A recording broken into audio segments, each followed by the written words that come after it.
দেওয়ালে আঁকা এই দৃশ্যগুলো দেখে আপনি হয়তো মনে করতে পারেন যে আমি কাশী বিশ্বনাথের কোনো একটি স্থান দিয়ে ঘুরে বেড়াচ্ছি, কিন্তু আপনি জানলে অবাক হবেন যে এই স্থান কাশী বিশ্বনাথ নয়, এটি আমাদের পশ্চিমবঙ্গের হুগলি জেলার তারকেশ্বর বাবা তারকনাথের স্থান। আচ্ছা বলুন তো, কেউ কখনো ভেবেছেন যে তারকেশ্বরকে এইভাবেও সাজানো যায়? শুধুমাত্র ওয়াল পেইন্টিংই নয়, এবার শ্রাবণী মেলাতে পুরো তারকেশ্বর এবং সেই সাথে জলযাত্রীরা যে সমস্ত রাস্তা দিয়ে যাবেন সেই সমস্ত রাস্তাকে সাজিয়ে ফেলা হচ্ছে সুন্দর সুন্দর আলোকসজ্জায়।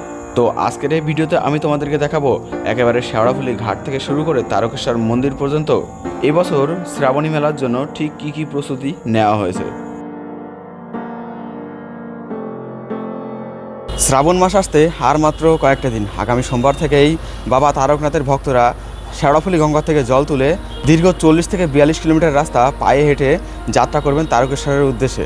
প্রত্যেক বছরের মতন এবছরও শুরু হয়েছে তারই তোড়জোড় এবং প্রস্তুতি। শেওড়াফুলি গঙ্গার ঘাট থেকে একেবারে তারকেশ্বর পর্যন্ত পুরো রাস্তার দুপাশ জুড়ে এবং সেই সাথে তারকেশ্বর মন্দিরের আশেপাশের স্থানগুলিকেও সাজিয়ে ফেলা হয়েছে সুন্দর করে। সেই সাথে শুনেছি আরও নতুন নতুন চমক থাকছে এবারে তারকেশ্বর যাত্রায়। তো আজ এই ভিডিওতে সেগুলোই প্রধানত তোমাদেরকে দেখাবো যে তারকেশ্বর যাত্রার জন্য ঠিক কীভাবে সেজে উঠেছে শেওড়াফুলি থেকে তারকেশ্বর পর্যন্ত রাস্তা এবং তার দুপাশ। আর আমি এই মুহূর্তে রয়েছি নৈহাটিতে, এখন চলে যাব বৈদ্যবাটি রেলওয়ে স্টেশনে এবং সেখান থেকেই দেখানো শুরু করব। তো চলে এসেছি বৈদ্যবাটি রেলওয়ে স্টেশনে, এই ট্রেনে করে এলাম। এই স্টেশনে নামলাম তার কিছু কারণ আছে, তার মধ্যে প্রধান কারণ হলো স্টেশনটা তোমাদেরকে দেখাবো। দেখো, যাত্রার আগে কিন্তু স্টেশনকে সুন্দর করে কাজ সাজানোর কাজ একেবারে শেষ মুহূর্তে জোর কদমে চলছে। এখন জানি না যাত্রার আগে কতটা ঠিক গুছিয়ে উঠতে পারবে, তবে কাজ চলছে, এটা তোমাদেরকে দেখানোর জন্যই প্রধানত এই বৈদ্যবাটিতে নামলাম। যদিও আজ 1 এবং 2 নম্বরের থেকে 3 নম্বরে বেশি কাজ হতে দেখছি। 1 এবং 2 নম্বরের সামনের দিকে ওখানে কাজ হচ্ছে। ম্যাক্সিমাম লোক শেওড়াফুলি দিয়ে যাত্রা করলেও একটা বড় অংশ কিন্তু এই বৈদ্যবাটি রেলওয়ে স্টেশনকে ইউজ করে তবে শেওড়াফুলি গঙ্গার ঘাটে যেয়ে থাকে, আর সেই জন্যই প্রধানত এই স্টেশনকে তোমাদেরকে দেখালাম। এবার এই বৈদ্যবাটি রেলওয়ে স্টেশন থেকে আমি সরাসরি চলে যাব নিমাইতীর্থ ঘাটে আর দেখাবো ঘাটের পরিস্থিতি। তো চলে এসেছি নিমাইতীর্থ ঘাটে, আর এখানকার তো চেহারাই পুরো বদলে গেছে। নিচে টালি পাতানো থেকে শুরু করে উপরের কালার সব কিছু এই দেখো পুরোপুরিভাবে একদম পাল্টে ফেলা হয়েছে, পরিষ্কার করে ফেলা হয়েছে, রং করে দেওয়া হয়েছে। সিঁড়ি দিয়ে নিচে নামার পরে দৃশ্যটা দেখতে পাচ্ছি আরও সুন্দর। সামনে রয়েছে নিমাই চাঁদের মূর্তি, আর এপাশে দেখো জল নিয়ে যাওয়ার বাঘ থেকে শুরু করে যে ছোট ভাঁড় সেগুলো কিন্তু অলরেডি আসা শুরু হয়ে গেছে। মাটির ভাঁড়, প্লাস্টিকের ভাঁড়, তার কারণ শ্রাবণ মাস এখনও না আসলেও অলরেডি কিন্তু অনেকেই জল নিয়ে এখান থেকে তারকেশ্বরের উদ্দেশ্যে যাত্রা শুরু করে দিয়েছে। গত পরশু অনেকেই গেছে এখান থেকে, গতকাল সোমবার ছিল সেই উদ্দেশ্যে। এই দেখো আজ মঙ্গলবার, তারপরেও কিন্তু লোকে আজ জল তুলে নিয়ে যাচ্ছে তারকেশ্বরের উদ্দেশ্যে যাত্রা করার জন্য। আর পুরো এলাকাটা একেবারে গেরুয়া এবং সাদা রঙে মুড়ে ফেলা হয়েছে।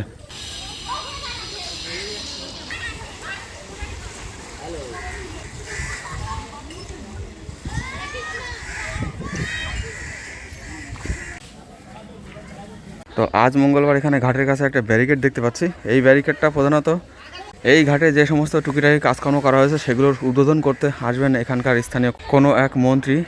জল যখন নিতে আসবে মানে সোমবারের দিনগুলিতে এই ব্যারিকেড কিন্তু দেখতে পাওয়া যাবে না, আজকেই মন্ত্রী এখান থেকে যাওয়ার পরে তুলে নেওয়া হবে।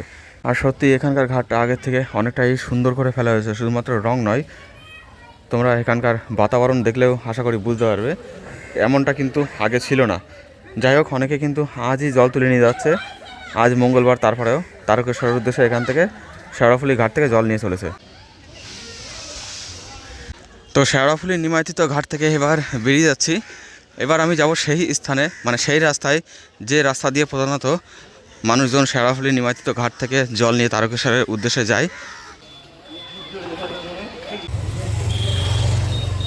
তো আমি এবার চলে এসেছি বৈদ্যবাটি রেলগেটের কাছে, যে স্থানে প্রধানত আমি এর আগে কোনোদিন শেড দিতে দেখিনি। এখানে কিন্তু এবছর দেখতে পাচ্ছি শেড দেওয়া রয়েছে।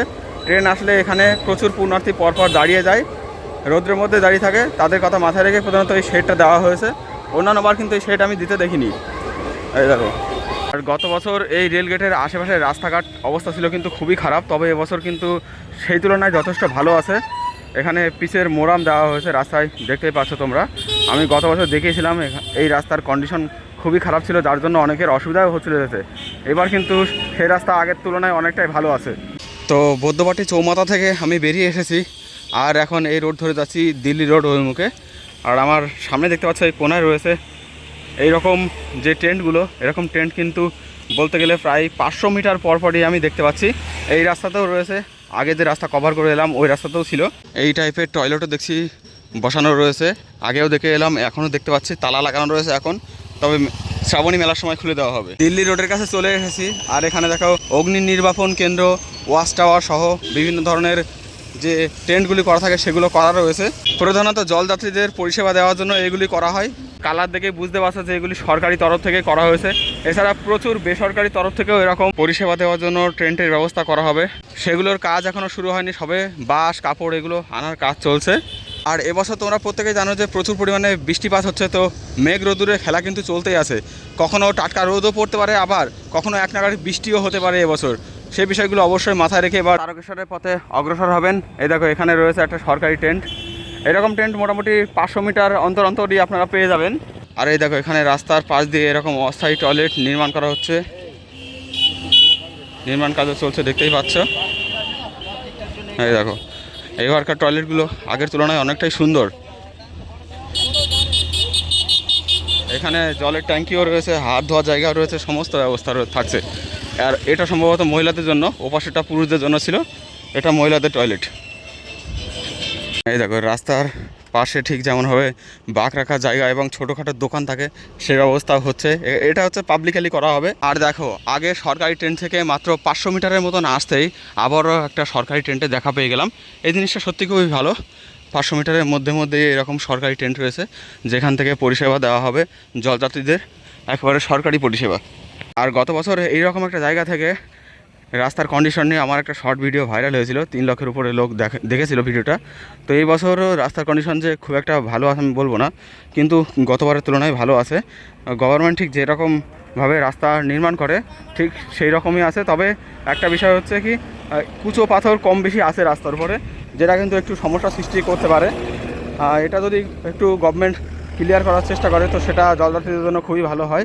বাদ বাকি এই জায়গাটায় দেখো হয়তো এখানে জলটা জমে বলে এই জায়গাটায় একেবারে ব্লক দিয়ে দিয়েছে, যাতে কোনো রকম রাস্তা ভাঙা না থাকে বা ভাঙা রাস্তা না পাই। একেবারে নতুন কনস্ট্রাকশন হয়েছে, দেখে বোঝা যাচ্ছে, খুব বেশি পুরনো নয়। বাদ বাকি এই সমস্ত স্থানে কিছু কিছু কুচো পাথর বা বড় পাথরও উঁকি মেরে তাকিয়ে আছে, এগুলোকে যদি একটু ক্লিয়ার করা যায় তাহলে রাস্তাটা এবছর খুব একটা খারাপ নয়। এই যে ব্রিজটা দেখতে পাচ্ছ, এই ব্রিজটার কাছেই হচ্ছে এই কন্ডিশন, মাঝে আবার দেখছি এখানে ইট পাথানাও আছে। যাই হোক গতবারের তুলনায় রাস্তা ভালো, এটুকু বলতে পারি।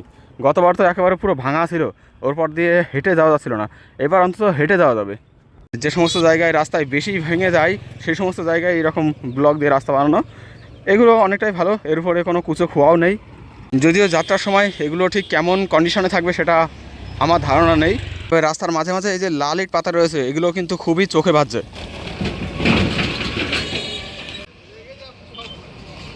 এর মধ্যে আবার দেখতে পাচ্ছি যে যে জায়গাগুলোতে বেশি ফাঁকা বা বেশি বড় গর্ত সেই সমস্ত জায়গাগুলোতে এরকম কুচো পিচ দিয়ে ঢেকে দেওয়ার চেষ্টা করা হচ্ছে, যাতে জলযাত্রীদের কোনো অসুবিধা না হয়।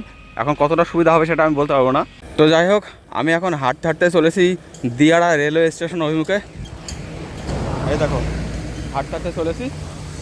তো এখান থেকে এখন সরাসরি আমি চলে যাব তারকেশ্বর। মাঝে ডাকাতকালী বাড়িসহ আরও বেশ কিছু জায়গা রয়েছে, তবে সেগুলিকে হেঁটে হেঁটে কভার করা একেবারে অসম্ভব। এরকমই কন্ডিশনই তোমরা দেখতে পারবে, রাস্তা যেরকম দেখতে পাচ্ছ এরকম রাস্তা।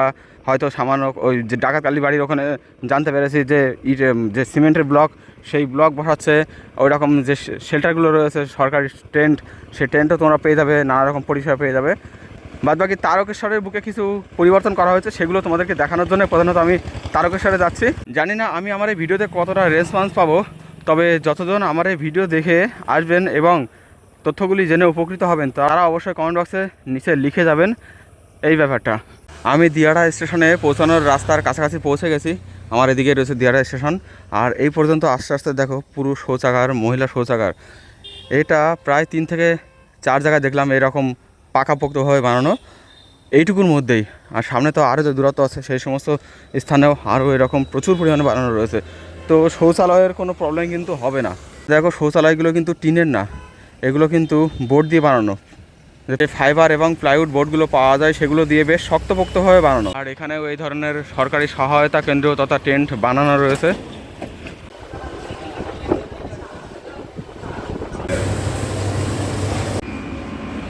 তো চলে এসেছি আমি তারকেশ্বর রেলওয়ে স্টেশনে। আর এখানে মন্দিরের আশেপাশে যে সমস্ত কাজকর্ম হচ্ছে তারই কিছু ঝলক এবার আমি তোমাদেরকে দেখাবো। আর আজ সম্ভবত এখানে মুখ্যমন্ত্রী এসেছে, সেজন্য প্রচুর পরিমাণে পুলিশের গাড়ি, এছাড়া বিভিন্ন টাইপের ভিআইপি গাড়িও দেখতে পাচ্ছি এখানে রয়েছে। তো এখন মন্দিরের ওই সাইডটার দিকে যাব আমি। স্টেশনের বাইরে রাস্তার উপরে আমি চলে এসেছি। আর এখানে দেখতে পাচ্ছি অস্থায়ী প্রচুর টয়লেটের ব্যবস্থা করা হয়েছে। এই যে এখানে দেখতেই পাচ্ছ, ঠিক ওই রাস্তার সাইডে যেরকম টয়লেট করা ছিল একই প্রকারের। তো শৌচালয় ব্যবস্থায় কোনো রকম কিন্তু কোনো কমতি রাখা হয়নি। আর এই টাইপের শেড যেটা প্রতি বছরই নির্মাণ করা হয় এবছরও বানানো হয়েছে। আর স্টেশনের বাইরেটা তো অমৃত ভারত প্রকল্পের আওতায় সুন্দর করে তোলার কাজকর্ম চলছে, যদিও সেটা এখনও কমপ্লিট হয়নি, কাজ চলছে। এই যে ভিতরেও টুকিটাকি কাজ চলছে, বাইরের দিকে চলছে।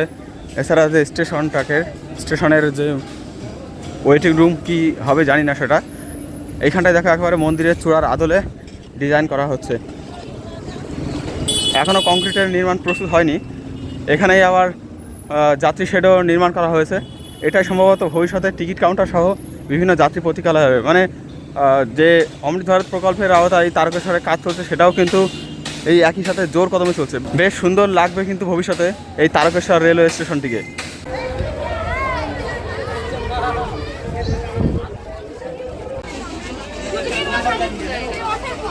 তো এই হচ্ছে তারকেশ্বর রাজবাড়ির গেট। আর দেখতে পাচ্ছ এখান থেকে প্রচুর গাড়ি কিন্তু ভেতর দিকে যাচ্ছে। এই গেট দিয়ে এখন ভেতরে প্রবেশ করব, মন্দিরের অভিমুখে যাব। আর তোমরা দেখতে পারলে একটুখানি আগে যে রাজকীয়ভাবে এখান থেকে আয়োজন করে গেল, সেটা হচ্ছে এখানকার যে বর্তমানে এমএলএ সন্তু পান এবং একজন মহারাজ, তাদেরকে অভ্যর্থনা দিয়ে নিয়ে যাওয়া হলো এইভাবেই। আর পুরো তারকেশ্বর এইভাবে গেরুয়াময় হয়ে উঠেছে। বিকেল 4টে নাগাদ আজকে এখানে মুখ্যমন্ত্রী আসবে, যদিও সেই পর্যন্ত আমি থাকতে পারবো না।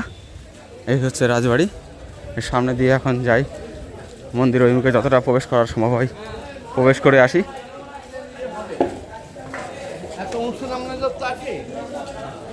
দেখো এখানকার দেওয়ালগুলোকে এভাবে সুন্দর করে সব পেন্টিং করে দেওয়া হয়েছে। এখানে প্রসাদ বিতরণ চলছে নিজেদের মধ্যেই, মনে হয়, হ্যাঁ নিজেদের মধ্যে। তো আমি এখন মন্দির অভিমুখে যাত্রা শুরু করে দিয়েছি। আর এখানে দেখো যে দোকানগুলো রয়েছে আশেপাশে, সেই দোকানগুলোর কিন্তু কোনো রকম কোনো পরিবর্তন হয়নি। এরাও অনেকটা সময় অনেক রকম অসুবিধার সৃষ্টি করে মন্দিরে জলযাত্রীদের আগে যাওয়ার জন্য। আমি নিজে এই ঘটনার সাক্ষী। 2024 সালে যে বছর আমি জলযাত্রী হয়ে গিয়েছিলাম, সে বছর জলযাত্রীদের যাওয়ার মাঝে দোকান খুলে বসেছিল। আর সেখান থেকে মানুষ যেই যাচ্ছিল তার উপরেই খুবই খারাপ ব্যবহার করছিল। জানি না এই আচরণের কোনো রকম কোনো পরিবর্তন হবে কি না, তবে দোকানপত্র ঠিক যেমন অবস্থাতে ছিল সেই একই অবস্থাতেই আছে, এগুলোর কিন্তু কোনো পরিবর্তন হয়নি। আপনারা হয়তো অনেকেই জেনে থাকবেন যে এই বছর বলা হয়েছে কোনো পুরোহিত পাণ্ডা যেন এখানে পুজো দিতে আসা কোনো ব্যক্তির কাছ থেকে অতিরিক্ত অর্থ দাবি না করে। কিন্তু এরা তো অতিরিক্ত অর্থ দাবি করে না, এরা কৌশলে অর্থ দাবি করে। কি শুনতে পারলেন? জুতো রাখতে কোনো রকম কোনো পয়সা লাগে না। তবে এই জালে যারা পুজো দিতে যাবেন না, শুধুমাত্র বাবার দর্শন করতে যাবেন, তারা মোটেও ফাঁসবেন না, কারণ ওই জুতো রাখার নাম করে আপনার একটা 500 টাকার বিল ধরিয়ে দেবে। যাই হোক, এবার এই দুধ পুকুরেও কিন্তু অনেক সমস্যা করা হয়েছে, অনেক লাইটিংয়ের ব্যবস্থা করা হয়েছে, অনেক পরিষ্কার হয়েছে পুকুর। মানে এক কথায় এবার তারকেশ্বরে যে সমস্ত জলযাত্রীরা যাচ্ছেন তারা বাস্তবের রাম রাজ্যে থাকতে না পারলেও একটা রামরাজ্যে আছি এমন একটা ফিলিংস কিন্তু পাবেন। যাই হোক, আমি এবার মন্দির চত্বর থেকে বেরিয়ে চলে যাব সেই স্থানের দিকে যেদিকে করা হয়েছে বা করা হচ্ছে সুন্দর সুন্দর শিবের সম্পর্কিত বিভিন্ন ওয়াল পেন্টিং। আর দেখো এবছর কিন্তু প্রচুর পরিমাণে পুলিশ মোতায়েন করা হয়েছে, যদিও এই পুলিশ সর্বক্ষণের জন্য থাকবে কিনা আমার জানা নেই। আজ যেহেতু মুখ্যমন্ত্রী এখানে আসবেন সেজন্য হয়তো এত বেশি পরিমাণে পুলিশ আছে। যাই হোক, চলো দেখে নেওয়া যাক সেই ওয়াল পেন্টিংগুলো কাশী বিশ্বনাথের আদলে যেগুলো এবার তারকেশ্বরে করা হচ্ছে।